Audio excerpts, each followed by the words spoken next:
warahmatullahi wabarakatuh. Baiklah, saya Irayani, NIM 3219231 akan mempresentasikan tentang monopoli. Monopoli adalah penguasaan atas suatu produksi atau pemasaran terhadap barang dan jasa oleh suatu pelaku usaha. Adapun ciri-ciri monopoli adalah yang pertama, hanya ada satu penjual atau pengusaha. Yang kedua, tidak ada barang substitusi atau barang pengganti. Yang ketiga, harga ditentukan oleh perusahaan. Yang keempat, perusahaan lain sulit untuk memasuki pasar. Adapun contoh monopoli adalah yang pertama yaitu PLN, yang kedua kereta api, dan yang ketiga Pertamina. Sekian dari saya. Assalamualaikum warahmatullahi wabarakatuh. Assalamualaikum warahmatullahi wabarakatuh. Baiklah, saya Lucy Rizka, NIM 3219206 akan menjelaskan mengenai pasar oligopoli. Pasar oligopoli merupakan kondisi pasar di mana komunitas hanya dikuasai oleh beberapa produsen. Kondisi ini membuat persaingan harga di pasar menjadi tidak seimbang.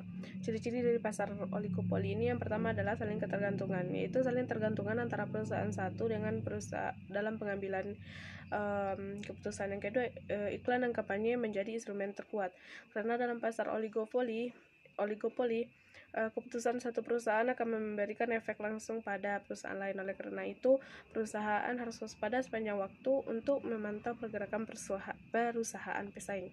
Selanjutnya adalah produknya bersifat homogen. Produk yang dijual di pasar ini umumnya homogen. Perusahaan biasanya hanya akan memproduksi satu produk saja, artinya produk hanya satu dengan yang lain saling menggantikan. Ciri selanjutnya yaitu kompetitif. Pasar oligopoli sangat menitik beratkan persaingan. Di sini setiap langkah satu perusahaan akan mempengaruhi perusahaan lain. Selanjutnya, perusahaan baru sulit untuk masuk. Oligopoli umumnya akan membatasi kompetisi pada beberapa perusahaan yang sudah ada lebih dahulu, sama seperti monopoli. Perusahaan baru akan lebih sulit untuk masuk ke pasar ini. Ada beberapa faktor yang menjadi penghambat, diantaranya yaitu modal yang tinggi, lisensi, permintaan pasar, hingga loyalitas pelanggan juga bisa mengatasi masuknya perusahaan baru. Contoh dari pasar oligopoli ini yang pertama adalah jasa penerbangan, kendaraan bermotor, ponsel pintar, operator telekomunikasi, dan masih banyak lagi. Hanya sekian penjelasan dari saya. Selanjutnya akan dijelaskan oleh teman saya. Assalamualaikum warahmatullahi wabarakatuh. Assalamualaikum warahmatullahi wabarakatuh. Baiklah, saya Wilda Irsyad, NIM 3219235 akan menjelaskan poin ketiga, yaitu pasar monopsoni. Pasar monopsoni adalah pasar yang terdapat banyak penjual dan hanya terdapat satu pembeli.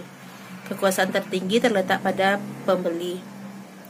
Di sana, penjual harus bisa memproduksi barang yang berkualitas tinggi agar bisa bersaing dengan penjual lainnya. Sekian dari saya. Assalamualaikum warahmatullahi wabarakatuh. Baiklah, saya Mulyani Nur Amar, NIM 3219226 akan melanjutkan materi selanjutnya, yaitu pengertian pasar persaingan monopolistik. Pada umumnya, pasar persaingan monopolistik adalah gabungan di antara dua pasar yang ekstrem, yaitu pasar persaingan sempurna dan pasar monopoli. Oleh sebab itu, sifat-sifatnya mengandung unsur-unsur sifat persaingan sempurna dan unsur-unsur sifat pasar monopoli. Pasar persaingan monopolistik dapat didefinisikan sebagai pasar di mana produsen-produsennya menghasilkan produk yang bercorak. Selanjutnya adalah karakteristik dari pasar persaingan monopolistik. Yang pertama, produk diferensiasi. Diferensiasi merupakan usaha untuk memberikan perbedaan pada produk yang dihasilkan oleh produsen atau perusahaan, sehingga konsumen lebih memilih produk yang dihasilkan oleh perusahaan tersebut ketimbang produk yang dihasilkan oleh perusahaan lain atau produsen yang lain.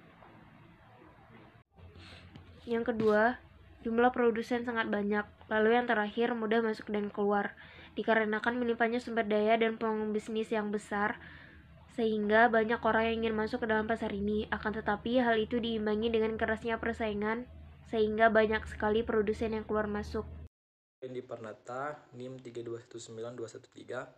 Di sini saya akan melanjutkan presentasi di bagian keseimbangan dalam pasar persaingan monopolistik. Di sini mempunyai dua keseimbangan, yaitu keseimbangan jangka pendek dan keseimbangan jangka panjang. Keseimbangan jangka pendek ialah perubahan mencapai keseimbangan dalam jangka pendek dan panjang. Dalam jangka pendek, perubahan dapat menikmati laba supernormal. Adapun dalam jangka panjang, perusahaan hanya menikmati laba normal. Keseimbangan jangka pendek tercapai bila MR sama dengan MC karena memiliki daya monopoli, walaupun persaingan monopolistik sama dengan perubahan yang bergerak dalam pasar monopoli. Selanjutnya ialah keseimbangan jangka panjang. Dibandingkan dengan pasar monopoli, persaingan monopolistik masih lebih baik dilihat dari lebih kecilnya total kesejahteraan yang hilang. Namun, tetap kurang efisien dibanding pasar persaingan sempurna. Ada dua penyebab mengapa pasar persaingan monopolistik tidak dapat lebih efisien dibanding pasar persaingan sempurna. Yang pertama, harga jual masih lebih besar dari biaya marginal. Kedua, kapasitas berlebihan. Itu saja presentasi dari saya. Sekian, terima kasih. Baiklah, saya Fajrati Israk dengan NIM 3219223 akan melanjutkan presentasi, yaitu persamaan dan perbedaan antara pasar persaingan sempurna dan pasar monopolistik. Persamaan antara pasar persaingan sempurna dan monopolistik ini yaitu sama-sama memiliki banyak penjual dan banyak pembeli. Sedangkan perbedaan antara pasar persaingan sempurna dan pasar monopolistik ini yaitu pasar persaingan sempurna memiliki barang yang sama namun homogen, sementara pasar monopolistik ini yaitu memiliki banyak barang yang sama namun berbeda corak. Baiklah, sekian presentasi dari saya. Assalamualaikum warahmatullahi wabarakatuh.